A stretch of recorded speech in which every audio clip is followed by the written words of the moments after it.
সে বহু বছর আগেকার কাহিনী। এক শান্তিপ্রিয় গ্রামের এক বিশাল বড় বটগাছ ছিল।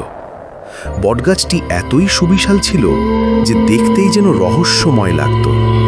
আসলে এই গাছ নিয়ে আছে এক রহস্য। সে অনেক বছর আগে রাতের অন্ধকারে টিউশন শেষ করে ফিরছিল মিঠু। হাতে ছিল তার হারিকেন। হঠাৎ সে দোলনার শব্দ শুনতে পেয়ে গাছের পিছন দিকে গেল।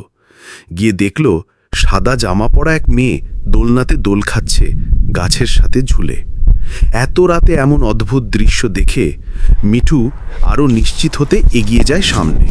সে কি আসলেই সাদা জামা পরা এক মেয়ে দোলনায় দুলছে আর হাসছে মিঠুর দিকে তাকিয়ে। পরদিন সকালে বটগাছের নিচে মিঠু ব্যাগ, বইপত্র আর হারিকেন দেখে সবাই স্তব্ধ হয়ে যায়।